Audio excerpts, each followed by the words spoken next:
Oh, boy, Eric Silverware's motor's here. Let's get up in there, guys, and see what we got.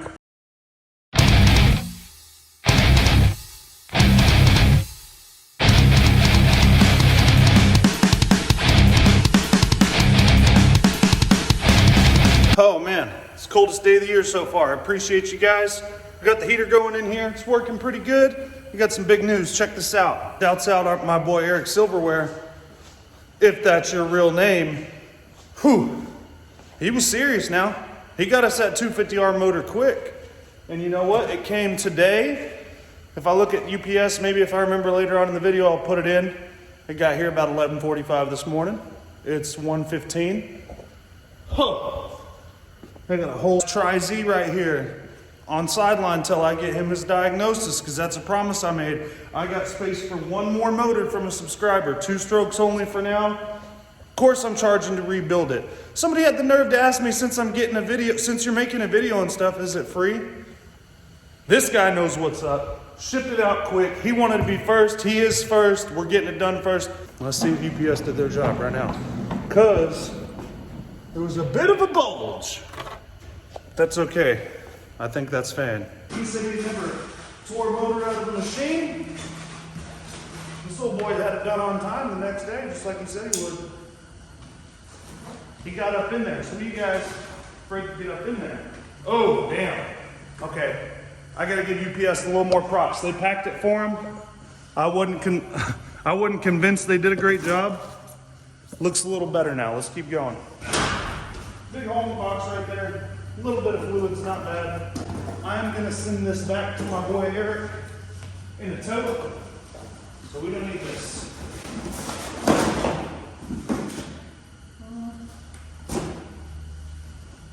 That was the harness. That was the whole last wiring harness. So I see there's gonna be another box. They probably charge you for like 10 boxes. I'll tell you what, UPS did a pretty good job. Oh man, I'm smart enough. So I'm gonna take it outside and freeze them cold. Put some degreaser on her. But first, to be a good guy, I'm gonna go plug a spark plug hole, and I'm gonna put a plug in here and a cap on the exhaust, because we're gonna do a leak down test here in a minute anyways. A couple fingers off some gloves, so I don't get any dirt in this water pump or inside of the water jacket. Plug the intake in the exhaust. Let's go degrease it. Gonna let it soak a minute. We're gonna wash it really good. Then I'm gonna reapply this degreaser and let it sit for a little bit longer, guys. Got her all cleaned up.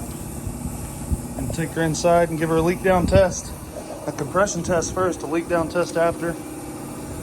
And see where we're at, guys. And we're gonna inspect the clutch, and if the top end needs it, we're gonna pull the head and the cylinder and everything else. So I can kick it over with my hand. I'm gonna be honest, the motor feels like it has a lot of compression. Guys, you can get this compression gauge on Amazon, or you can get them on eBay, you can get them at O'Reilly's. All over the place. But don't get them at Harbor Freight, because every engine you get is gonna be no good.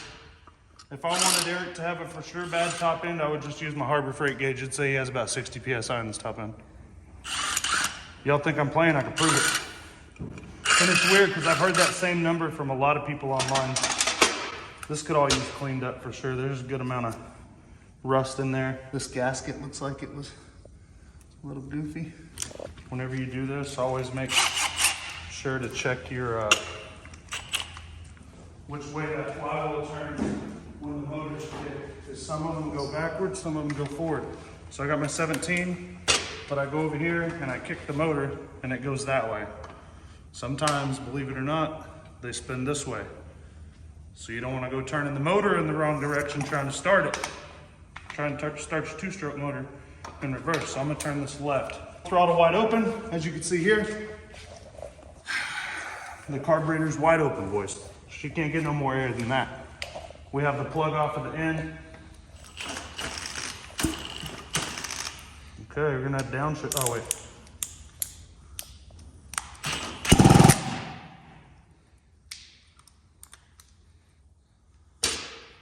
I mean, this is pretty high. Let's see a little more.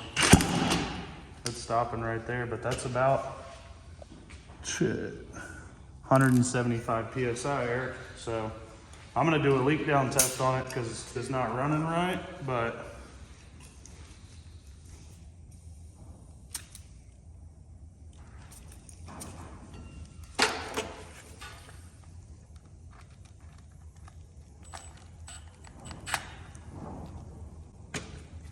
staying? Yeah. Okay. Clutch, inspect the water pump. She's in top-notch condition from the outside from all the tests that I can do. Looks like I just developed a leak on my thing there. I don't know, brother.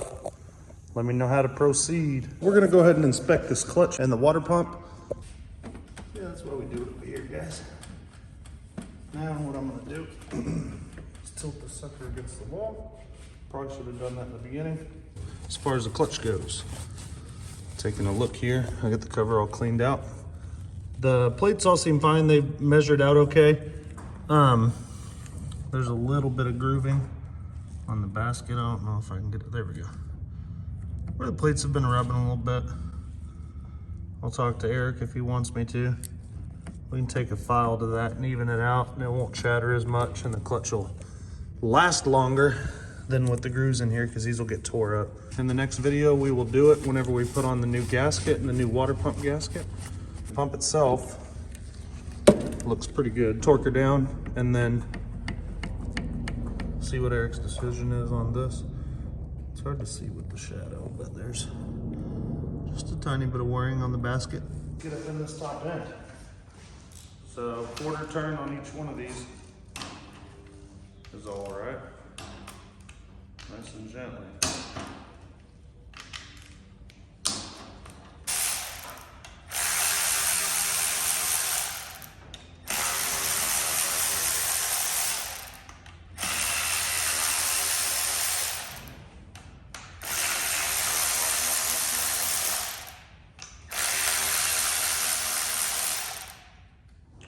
Got some nylocks on here and then a castle nut from another one. Not too bad. The head looks pretty good. Looks like maybe a little boom bat going on in there.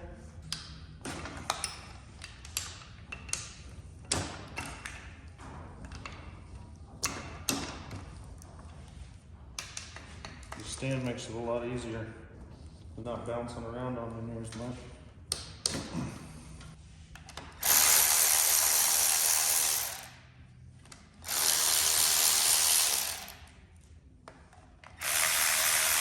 I'm gonna push this piston down to the bottom of the stroke if I can. Okay. There's a good one right there. There's a few lines going down through it. Real cross hatches in it, just kind of side to side. You can see there's loops in it. There's loops in it, but there's not cross hatches really. That's the closest I see. We'll take care of that.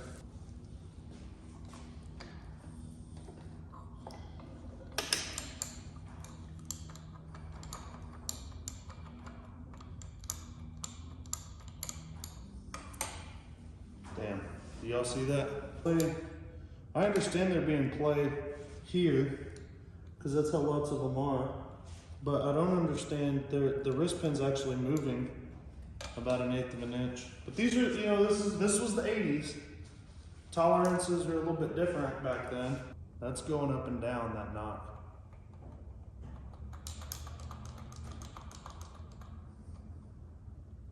Looking for a little tilt here.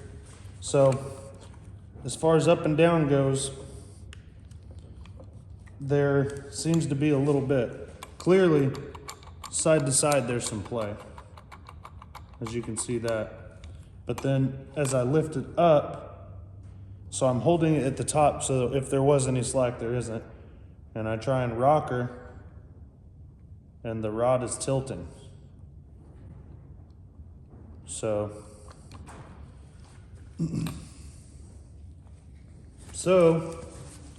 y'all know what that means, but it's up to you. I want you guys to comment what y'all think. Because I was really trying to make this a happy ending for my man Eric. But I just rebuilt a CR that had that same slop in it. And the real deal is when I'm holding it So there's a bit of a hair of up and down play. But when I hold it up and go side to side, it's got the rock, man. It's tilting. Guys, he was sending it, had good compression. I'd probably have sent stuff like that before. I want you to comment in the video. You know, don't be rude. You know, don't tell him he's effed. But what do you guys think? Would you send that rod? That may be what nickered the top of the piston. And that may be why we're getting these lines up and down. The only place we really have any cross hatching is at the very, very bottom. Everything above it has some issues. Let's get another look at this with the light. You see there's no cross hatching in it, there's just circles. A little. And then there's vertical lines every now and then. Nothing my finger's catching on. I mean, it could definitely be honed. The cylinder's fine.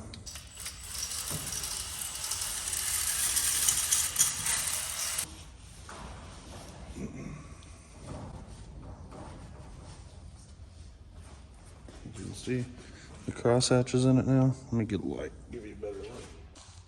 All right, so I hit the cylinder with the hone. She looks good as new. On the inside, now we're gonna have to clean everything up. But I oiled her, I'm gonna put her in the bag, keep it nice and safe like. So guys, the cylinder cleaned up good. We're gonna put everything on the shelf, get it all boxed up, wait on parts to come in. As soon as they're in, we're gonna have a part 2. I'm gonna put his motor back together, get it boxed up, and sent back to him. I appreciate you guys for watching. Be sure and get up in there, get on Time Machine ATV's Instagram, send me a message, comment on this video. Let us know what you think about that bottom end. Should we rebuild it or just new gaskets? Oh, needless to say, Eric's got some choices to make. You guys tell us what you think in the comments. Obviously it ran, he sent it, it was running, had good compression and stuff, but I think you could hear that when it was running. You could probably feel it. So if you guys think it should be sent, let me know. I just replaced one in the CR250 that was, you know, in the video I was harder on it, trying to make a lot of noise because it pissed me off. I wasn't gonna do that to his, especially if he wants to send it, but you know, this one might have been noisier than that one. So you guys let me know in the comments. If you guys need a motor rebuilt, check this out. I got one more spot for one right there, and it'll get special attention. Like I said, this thing got here today. We got an answer today. We're gonna come up with the solution this evening, and then a fix, and we're gonna get it sent back out. So we got Eric's motor stuffed with some towels there, his head back here, and the cylinder and his reeds and all his hardware. He's gonna decide how he wants to proceed, and then we're gonna get it done. I'm working together with him. I spoke with him. The motor had good compression. You know, he wants to ride this thing, so he said go ahead and crack it open. And look what you find out, and that's why you do it.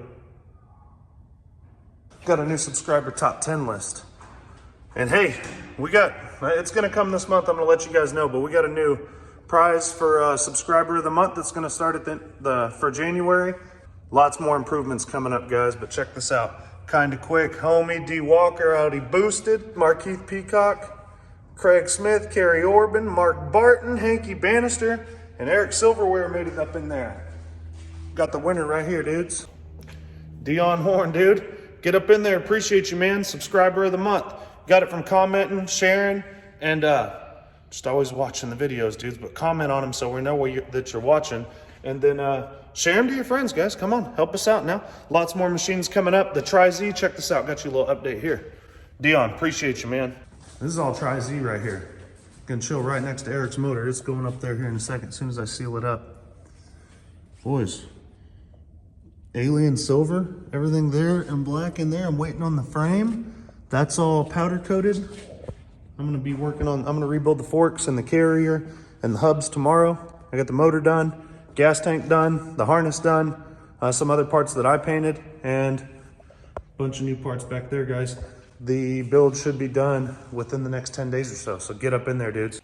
Appreciate you guys. Thanks for watching. Jump on Time Machine ATV's Instagram. If you're following me on Facebook, they put me in the corner for 48 hours for trying to make a joke on David. So now I can't even be on Facebook. So hit me up on Instagram, I guess, TimeMachinesatvs. Appreciate you, dudes. Guys, I'm waiting on parts for my Tri-Z. I got this rolling. I got the back motor mount in for the Banshee motor, dudes. So I'm gonna do this front end in the next day or two when I have a little bit of time, and then I'm gonna have a second part video on there before we tear it all down and send it to powder coat. And we're gonna rebuild that Banshee motor, dudes.